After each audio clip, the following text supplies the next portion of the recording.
the health of the planet and health of the people are two sides of the same coin. How can we make nature restoration sexy, if you will, to capitalism-minded, investors, funds, things like that, the people who have the capacity and the financial ability to invest more? 70% of businesses are wholly reliant on ecosystems. By the end of this decade, 1 billion hectares of land has to be restored to avert ecological collapse and biodiversity collapse, which its ramifications are essentially disintegration of human existence. We are naturally biodiversity builders, we are naturally ecosystem engineers, but we've so lost our way from that. So we wanted to create a platform where we made those joyful, natural, bioregionally, culturally, linguistically specific ways of acting in your ecosystem accessible and aspirational to everyone. That is amazing. What we really want is for nature restoration to become so mainstream and so accessible, and for people to not think that they need to be a sort of ecologist or a scientist in order to get actively involved in their local environment. Everything you just said, yes, 100%. Hello and welcome back to the Inspire Action podcast. I'm Ciara Doyle, and this week I'll be speaking with Christabel Reed, co-founder of platforms Advaya and Earthed, which seek to reconnect us with the very planet we call home, as well as our own joyful selves. There's a lot to get to, and I hope you learn as much from Christabel's experiences and work as I have. So without further ado, here is my conversation with Christabel Reed. Hello, Christabel. Hello. How are you? I'm good. I'm looking forward to this conversation. Good. Well, you are absolutely incredible. Thank you so much for taking the time to speak with us. We wanted to kind of kick this off for people who don't know who you are, what you do. Tell us a bit about your work and what in your life kind of propelled you to where you are now. So I'm the executive director of Earthed and co-founder along with my sister and co-founder of Advaya. Myself and my sister Ruby Reed together for the past 9 years, 10 years next year, which is exciting. We've been exploring how we can step into a deeper relationship with ourselves, with others, and with the natural living world and with the cosmos. And that's had a few different sort of manifestations in organizations. The first being Advaya, which we're still running today. Ruby really at the sort of forefront of that, doing incredible work. And Advaya takes a very holistic approach, exploring the very deep, sort of the deeper responses to the challenges of today, looking at everything from embodiment to consciousness to health, to economies, very, very broad, but also very deep. And then last year we launched Earthed, which is a platform that makes accessible the tangible solutions for nature restoration and food growing. So it's a real how-to sort of platform, and that's an open access platform and charity that I'm more steering now, because whilst we so wanted to do the two, we suddenly realised it's quite a lot to try and run two at the same time. So we're deeply embedded within both, but we're starting to split the work out a little bit more now. Amazing. Thank you.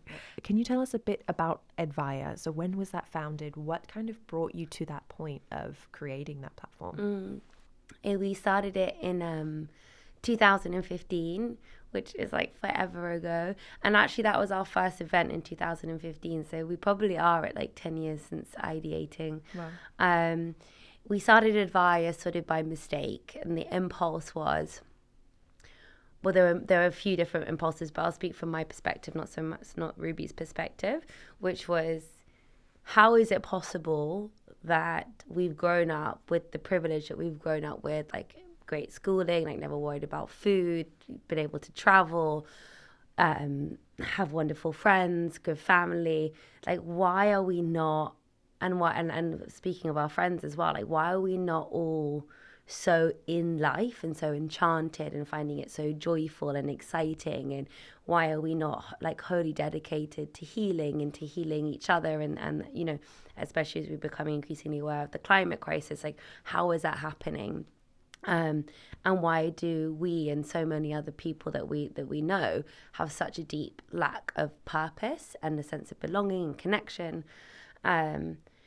Because I guess on one hand, we could feel this like dearth of connection and belonging and purpose.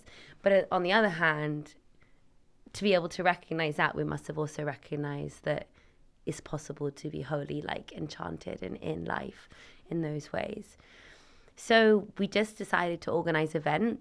We'd read Satish Kumar's book, Autobiography of an Earth Pilgrim, and that had really like set a spark. Mm-hmm. That was for me like the real sort of catalyst, because also Ruby and I were yoga teachers at the time, and like yogis and or yoginis, and we're practicing a lot. And I remember reading Satish's book when I was at uni, and it said the health of the planet and health of the people are two sides of the same coin. And so Ruby and I sort of immerse in this yoga well-being Western world, but also wanting to be involved in the activist world for climate justice and human rights, where we're seeing this like weird sort of polarization. Like, why is the well-being world so superficial and not able to look beyond the self in any real tangible way? And this is also 10 years ago. Like, now it's a bit more mainstream to talk about like the intersectionality of inner and outer health. Mm-hmm. But then it really felt so internally focused. But then also in the activist world, why are they so outward looking? Why is it everyone else's fault all the time? Mm-hmm. And what are the deeper responses? What's happening in our individual and collective consciousness that is enabling these kinds of injustices to occur? And what is the accountability that we need to take as individuals first, as we're then also asking others to do the same? So we saw this sort of polarized space, and then with Satish's words, health of the planet, health of the people, two sides of the same coin. We wanted to start gathering people together, our peers, really, our friends, but invite other people in to start to learn, like, how do you heal your inner and outer worlds? Because those two are the microcosms and the macrocosms. Like, they are what we do on the small scale sets the pattern for the whole system, as Adrienne Maree Brown says. So the first event we did was at the Tabernacle. We weren't quite big, quite quick. It was at the Tabernacle. We had Satish Kumar and a few other speakers, and we had like Stuart Gilchrist, who's like quite an activist yogi, teaching. We had London Afrobeat Collective playing. We had like lovely vegan food, and so the idea with Advaya in the early days, and still it's kind of now, is we need to bring like embodiment through yoga meditation with sort of more cerebral talks, all oriented to purpose and action, with music and food as well. Because we wanted someone who loves Stuart and his yoga practice, his yogasana practice, to come, and then by being there to be learning from Satish about sort of intersectional approaches and joyful activism and those kinds of things. So yeah, to bridge them. Anyway, I'm going into detail, but that was our first event. And then between then and 2020, we did about over 300 events. Wow. We went nuts. As in, like, we're nuts, like just organizing. And we really, Advaya was like a mirror of me and Ruby learning. So we looked at everything from like British indigeneity to consciousness, to alternative economies, localization, quantum science, quantum physics, singing, chanting, like all across the spectrum is great. Everything. We looked at everything. And then people would be like, what is Advaya? And we'd be like, It's all of our interests and passions. That's why it's like 15 minutes later, I'm just rapping like what Advaya hasn't even got into what it is now. It's just been a deep immersion into alternative, I don't even like the word alternative, other ways of being than the mainstream, for joy and for like transformative change. 2020 happened. We were like, okay, we're going to wrap this up. We'll just put this one retreat online. And it went really well. And we had like more people than ever signing up. And it also enabled us to begin working with teachers that weren't, visiting the UK at that time. So we just suddenly were like, this is really great. Let's move things online. And by doing that, Advaya was never really like a functioning organization, as in we never had funding, we never made any money. We just like always made enough to like do the next event, so we could never like really pay ourselves or pay others, and which was fine at the time, but it was getting super unsustainable. And as you can imagine, I was like living at friends' houses, and so that was good. And it kind of, you know, there's like a lot of scope in online learning. It's a lot more kind of scalable. And so we've been doing that. And yeah, we're just going through another big transition with Advaya. So hopefully in 2025, in our 10-year anniversary, people are going to be seeing it in its fullest potential. Absolutely amazing. And I think when you talked about also the aspect that joy played in, or the importance of joy in Advaya's kind of evolution, how did that joy kind of spark what you're doing now with Earthed? Like, how did Earthed come about? So joy is probably like my biggest personal value. I think it's what I care the most about. I think that just to be in existence is to be in joy. It's for joy, for like bringing more joy into the world, that Advaya and Earthed really exist, and why I personally feel so motivated for them to continue to exist. So I think that Satish talks really beautifully about this, but in today we see activism so sort of embedded with like sacrifice and martyrdom.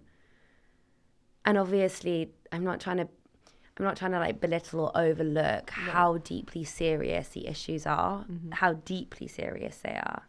But because they're so serious, and because it's so dark, so much of what people are fighting for or against, activism has become synonymous with sort of sacrifice and like being right and righteous.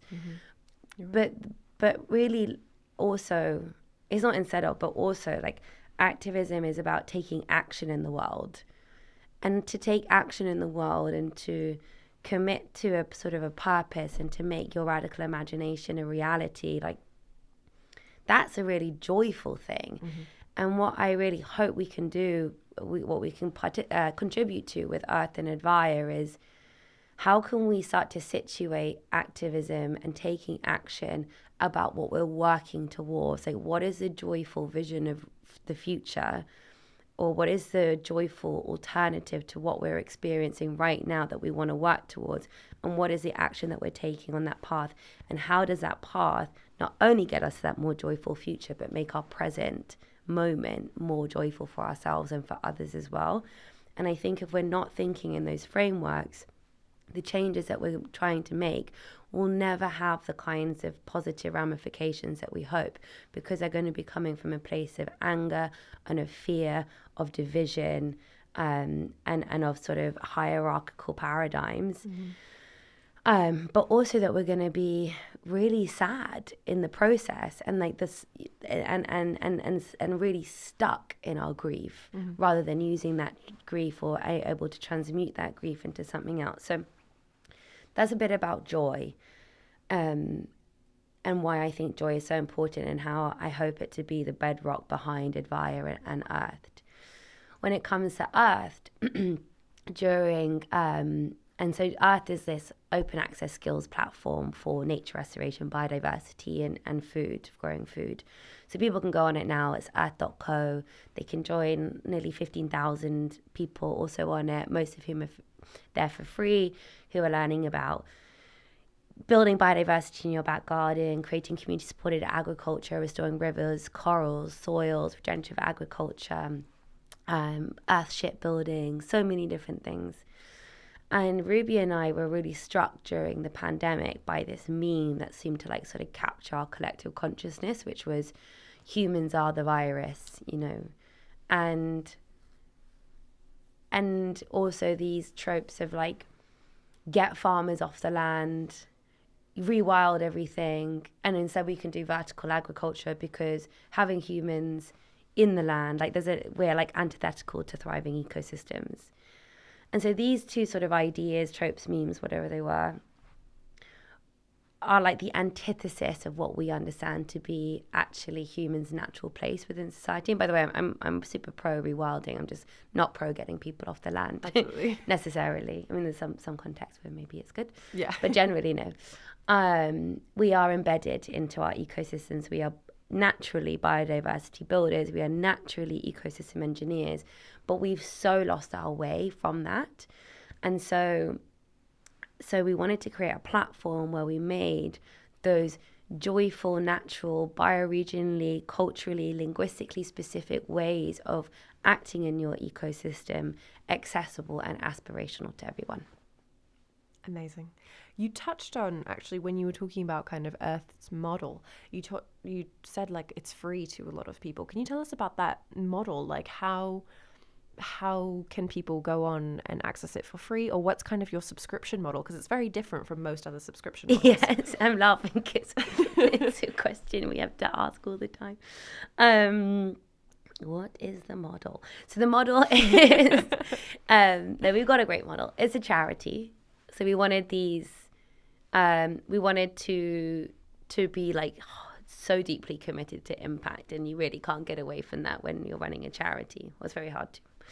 And we wanted to create something that, you know, when I die, or when me and Ruby die, that like it's going to stay a charity and stay embedded in those principles. I've always been really strongly thinking that. It's not subscription, it's a membership based. So as a charity, it's always member based. And up until June this year, we would ask people for a small donation of like £4, or they could choose higher. And the idea was that you would contribute to the charity, to the teachers, and then you'd be able to access these beautiful courses. But our absolute mission is to remove the obstacles that are preventing this mass mobilized, peer-driven nature restoration movement. And whilst for a lot of people £4 might not be a barrier, donating £4 every month really might be. It adds up, yeah. And it really adds up. And also, before you have a real connection and a knowing of the platform and what it's going to offer, it's going to be really, it's even harder. There's like a real tension and friction there. So from June, we were like, okay, let's just remove it and let's just hope for the best. We also have like amazing founding partners like Neal's Yard Remedies and Vivo Barefoot, who's helped support the charity and helped us sort of establish it and grow it, so that because of them, because of us, our giving circle and other donors, and like the small percentage of members that do donate, we are able to sort of figure it out as we go along at this stage.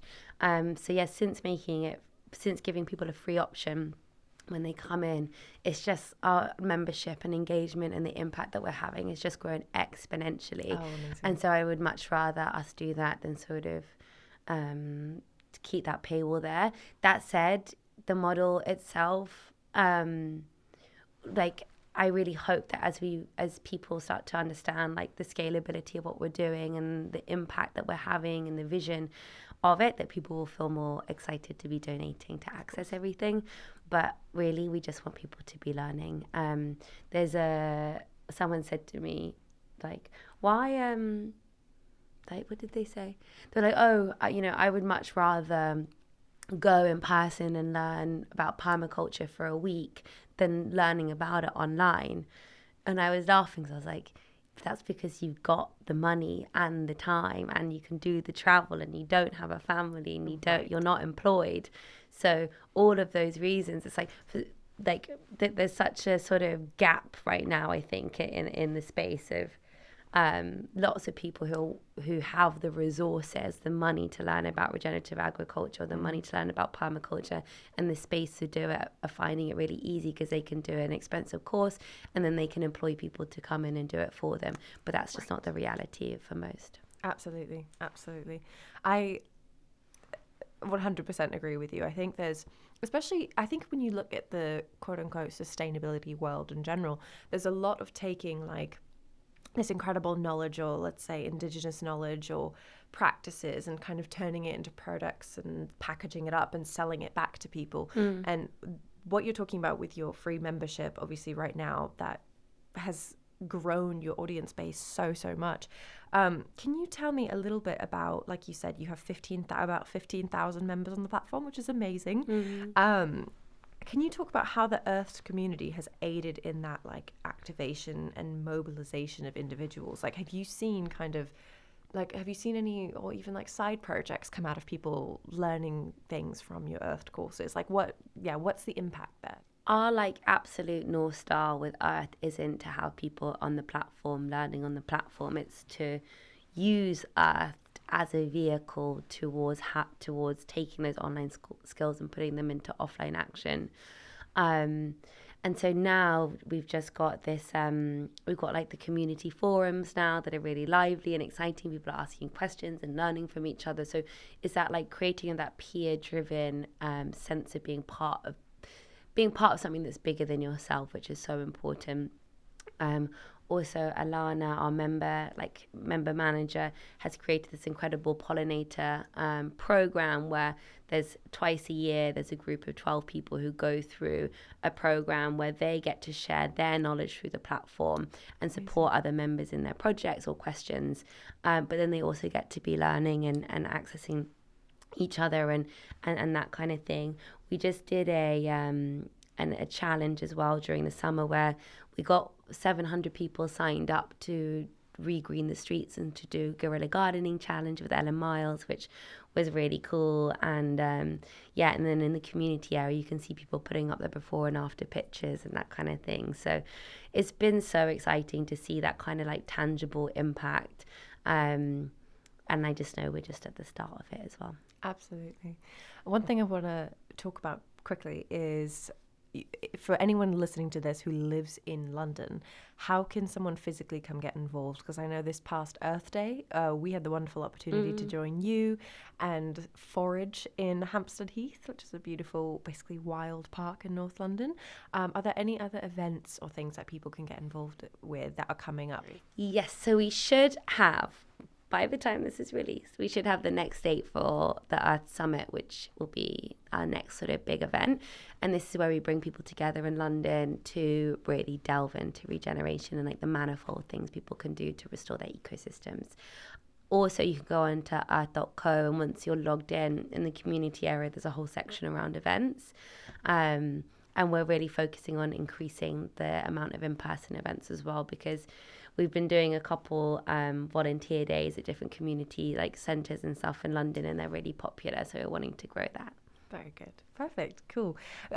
Mentioning the Earth Summit, this is something that if you are listening and you have the opportunity to visit London or visit this when it happens, highly, highly recommend it. We attended back in, was it 2023? Yes, already? It was this time last year. Oh my gosh, I can't believe that. Crazy. So back in the autumn time of 2023, it's basically a day of incredible, impactful conversations. We learned so much from so many different people. It's people from all different walks of life, of different skill sets. Really, really highly recommend that. Yeah. What can people listening to this podcast do to best support Earthed today, no matter where they may be in the world? To become a member, donate if you can. It honestly makes such a difference, and 15% of the revenue gets shared equally between the teachers. And then as we grow, the reason why we have the model that we have is because we're wanting to create a fund. So member donations will support the charity and us to continue to release courses and expand our offer and support people in turning the online learning into offline action. But as we surpass that, member donations will go into a fund so that we can give people access to the grants they need to start and scale their own nature restoration projects. So donating is really important. If you can donate, more importantly, is to learn on the platform and then to put those skills into action and then to share with your friends, share in the community area, wherever you want to, what your learnings are, how it's going, if it's going well, if you're failing, what you're learning, how you're going to be like shifting and reorienting your projects. Because what we really want is for nature restoration to become so mainstream and so accessible, and for people to not think that they need to be a sort of ecologist or a scientist, or to have done, so a university degree in something in order to get actively involved in their local environment and to start having like transformative impact for biodiversity, human health, and environmental health as well. Because, yeah, as I said, these are practices that used to be passed down through culture, and those cultures no longer, so many of these cultures, are either dying out, which is devastating, or they're increasingly sort of just changing, and we're losing that kind of earth-based knowledge and earth-based practices. So yeah, really the main thing is just to start getting your hands dirty and learning practically. Something that I feel really passionate about is this, or like, well, I think a lot about is the cognitive dissonance that we have within the environmental movement, between the worlds that we are imagining, but also that we're like really working to create, but we're not really actually creating it because we're not involving ourselves in it. So much of what we're doing is storytelling, it's awareness raising, it's advocacy, it's tech, it's it's finance, but out of the millions of people who care and who are engaged, how many of us are actually seed saving, restoring rivers, doing eco building, growing our own food, creating community supported agriculture projects, creating solar panels? Like, how many of us are actually doing this ourselves? And I think that's really, really, really important. And I really hope this is like the next phase of the environmental space, is it's moving from storytelling into transformative impact, so that we can create a really healthy, positive feedback loop between the stories that we're telling and the action that we're taking, so we're not spiraling up and up more and more into this imaginative cerebral place and then being so devastated by the fact that it's not reality, because we need to be the bridge between those two spaces. Absolutely. That kind of leads right into my next question. I was going to ask you, because these are things that have been passed, a lot of these skills at least, have been passed down through cultures and generations. Do you think that kind of the primary barrier to entry for these things is lack of skill sets or lack of knowledge, or do you think it's something else? So, love this question. If we think where we want to end up is a mass mobilized, peer-driven nature restoration movement, which is well-resourced and resilient, I think that's sort of where we want to head, and also where we need to head. I mean, just to take a step back, the reason why we're doing all of this isn't because it's super fun running a charity. It's really stressful. But the reason why we're doing this is because over the next 6 years, really by the end of the decade, we're partners with the UN Decade on Nature Restoration. And as they say, by the end of this decade, 1 billion hectares of land has to be restored to avert ecological collapse and biodiversity collapse, which its ramifications are essentially disintegration of like human existence. If we don't have ecosystems, we don't have food, blah, blah, blah, clean air, clean water. There's incredible top-down projects happening all over the world, run by corporates, by businesses, by governments, and by NGOs. And thank God, like I'm so happy for that. But as the UN reports, there isn't the political will, infrastructure, or funds to just do it top down. The only way we can meet that kind of goal of 1 billion hectares restored is if local people everywhere can be involved. So then going back to your question, well, okay, what are the barriers to local people being involved? The 4 that Earth is focused on, one is the access to the skills. So that's why we have the open access sort of masterclass type platform. The other is access to network. So it's that network capacity that's on top of the technical capacity of, okay, I'm in Southeast Spain in Murcia. The soil is so degraded, but the practices that you're going to do there is very different to what you're going to be doing if you're restoring soil in Devon or in Buenos Aires or in Singapore. So you need to be having a sort of peer-to-peer learning experience where people in your local area can share what's worked and what hasn't worked. So we're not taking like regenerative agriculture principles and trying to implant them in different areas, when actually the context, like the history of the soil and the ecological context, is so different. So that's peer-to-peer. and network capacity. And then the third is access to funds. I mean, we're a charity. It's so hard to get funding for nature restoration and nature-based solutions. Only 2%, maybe it's gone up to like 2.5. I don't think it has. I think it's still something like 2 or 3% of all philanthropic funds go to climate and nature. 2 to 3%? Yes. Wow. 2 to 3%. And then of that 2 to 3%, most of it is going to the very big entities and organizations. And again, this is not to say that they shouldn't have it. We just need more funding, right. More funding going to locally led, community oriented nature restoration projects, to grassroots projects. And so that's why we're wanting to create this scalable global e-learning platform that is generating revenue through teaching nature restoration, through optional donations, in order to fund nature restoration at the grassroots level and give our members and other people that kind of access. The fourth obstacle barrier is, and this one is the fourth, because I think a lot of time people think it needs to be the first, which is the mainstreaming of nature restoration. We think that enough people actually care and know, and that really what's preventing isn't awareness, it's about access to the tangible solutions that they can really get involved in. So, but nevertheless, obviously we want to mainstream nature restoration, ecosystem restoration, regenerative agriculture. So that's our fourth one.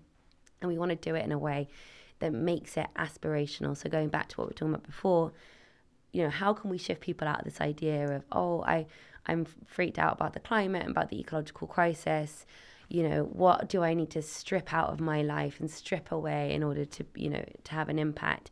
Yes, that is really important. But also, what are the joyful, beautiful things that I can add into my life, the practices that connect me with myself, with each other, and with the natural world? And that's really where like Earth and Advaya, why we kind of exist. So yeah, we're wanting to get it to a point where people are excited. They want to be growing their own food. They want to be restoring rivers. They want to be telling their friends about it and get it out of that sort of like do-goodery space. So those are the four that Earth focuses on, but there are more. So there's access to space, a huge one. Physical space, especially in urban areas, yeah. Yeah, that's huge. We've got some plans to be working with some platforms to help do geolocation of spaces where you can go. The other one is time. A lot of people don't have the time. That's why our courses are so bite-sized. You can do like 5-minute modules each day, but also why they're very community-oriented. So doing a project by yourself is going to be hard. Being able to do it with others is really important. And also why access to funds is important. Like we would love one day for our fund to be able to give someone a grant so that they can take some time off work, or so that they can employ someone to help, these smaller things that make it possible. I'm going to say one last one is around transparency and tracking of impact. So one of my nature restoration heroes in the space is a platform called restore.eco, where if you have a nature restoration project, you can go onto their platform and you can map out your project, and then you can track the impact of it over a period of time, and also then connect with lots of other restoration projects nearby. So sorry, that's a big spiel, amazing. But it's really important to know what the barriers are, because absolutely. I think so often we think, no one cares about the climate.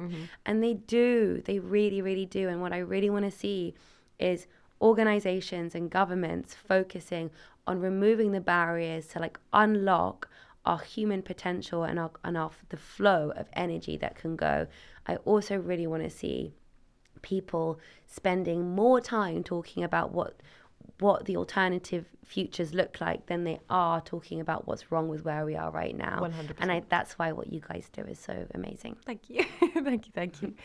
You're so right. I mean, everything you just said, yes, 100%. And my question to you also relates to when you look at it's so, like you said, it's so important for these top-down projects to be happening, but we need it has to come from both sides. It's a two-way street. Yeah.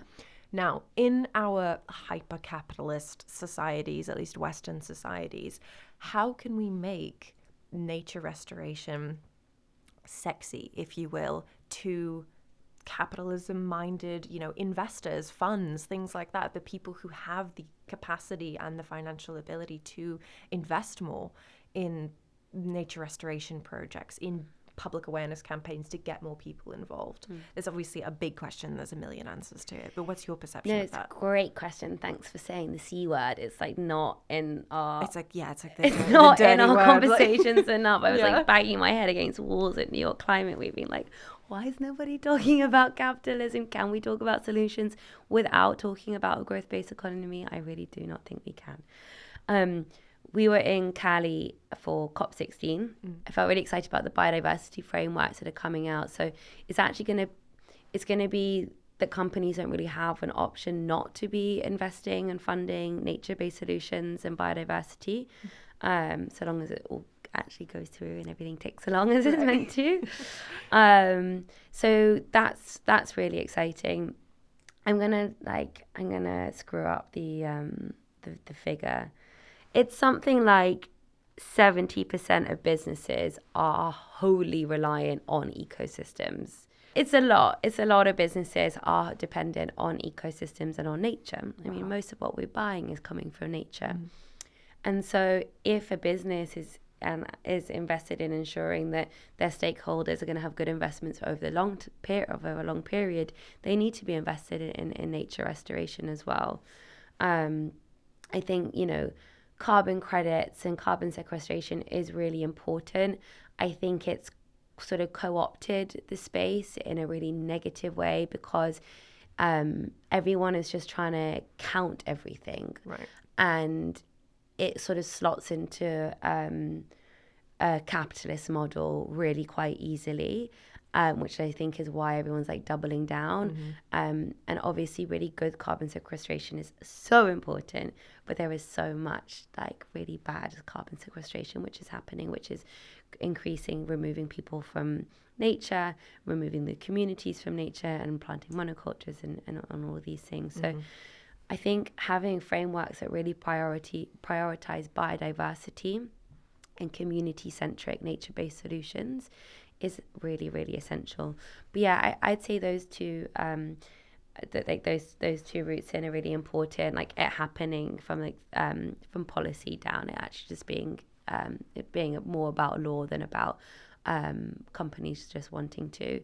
For the companies that do just want to, I mean, as I mentioned, we work with Vivo, Barefoot, and Neal's Yard Remedies, and they're two businesses which have always been like at the forefront of biodiversity, ecology, natural health.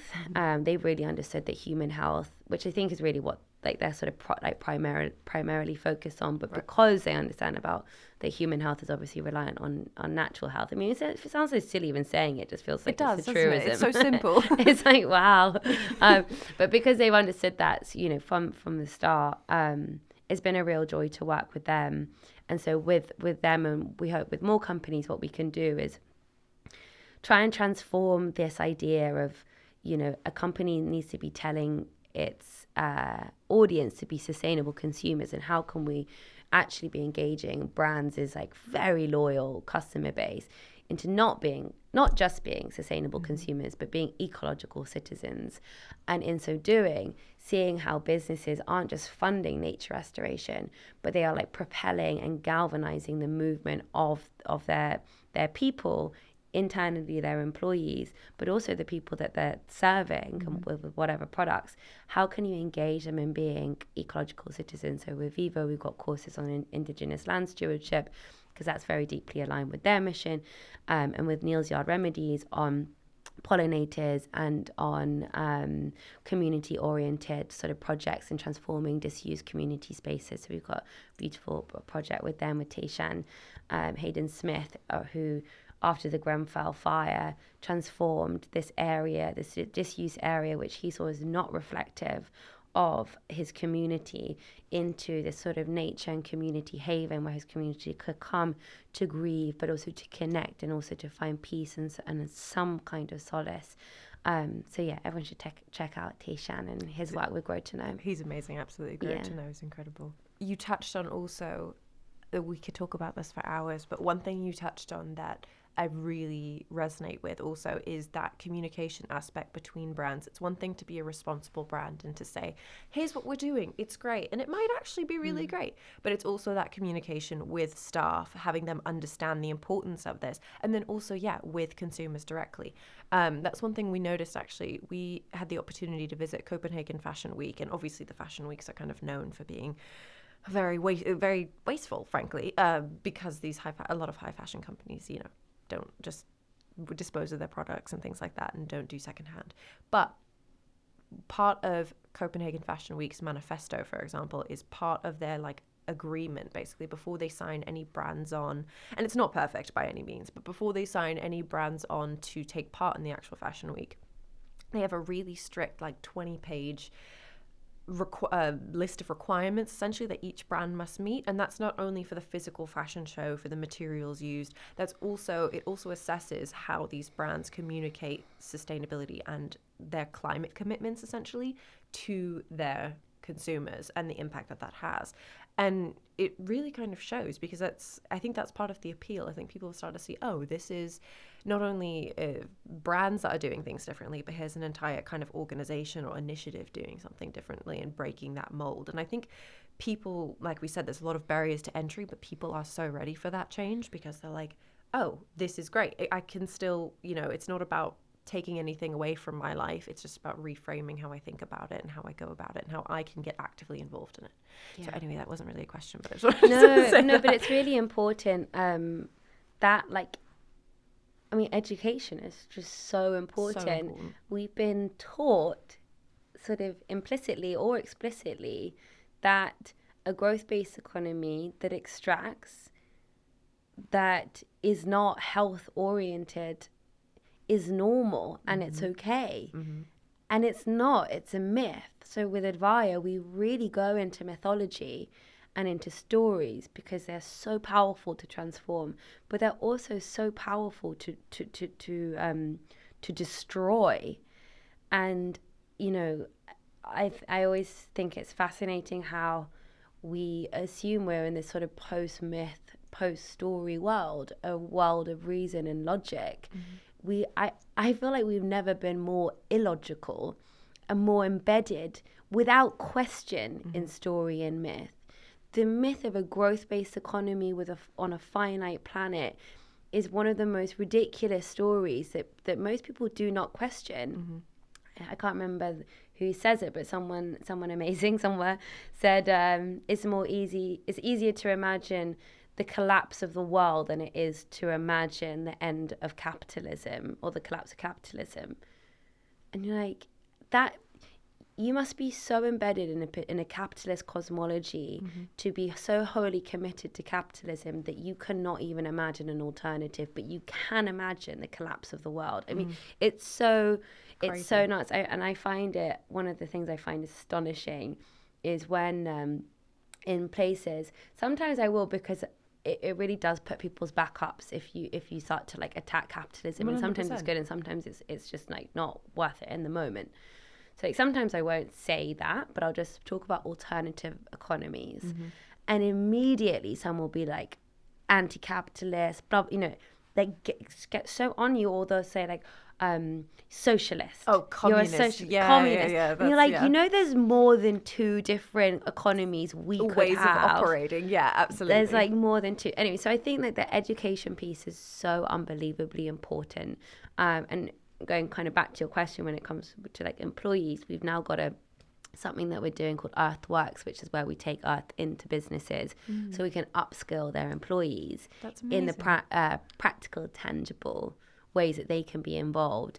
Again, to create this, to try and bridge the gap between care, anxiety, desiring, a regenerative world, and the ability to actually participate in its creation yourself. That's amazing. You don't need to give any company names, but are there any examples of sectors, for example, where you've kind of trialed this or have seen some success in this?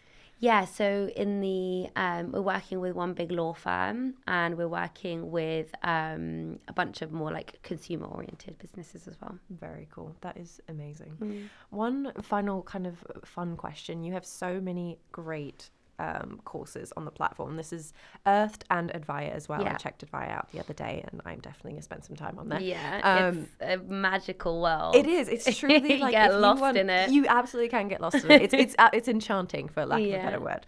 That's the best word, enchanting. Yeah, enchanting. Exactly. You just, it's so nice. Like walking into Narnia. But some of my favorite examples of Earthed courses include urban gardening with Alessandro Vitale, who goes by Spicy Mustache on Instagram.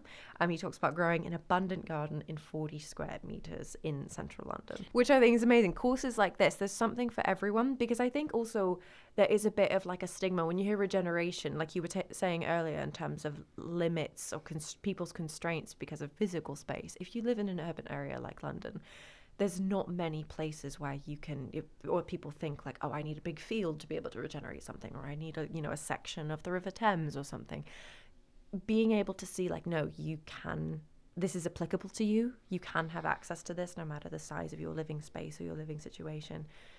There are ways you can get involved in this. I was wondering if you have a course that, like a favorite course or something on Earth. Of course, all of them are incredible, but if there's one that really stands out to you, it's like, oh, I love this. I learned something from this. You could take a moment, of course, as well. They're all so good. I know, they truly are. So I really love one of the first ones we did, which was with Charles Dowding on no dig growing. Mm-hmm. It's such an amazing way to grow food really easily and simply.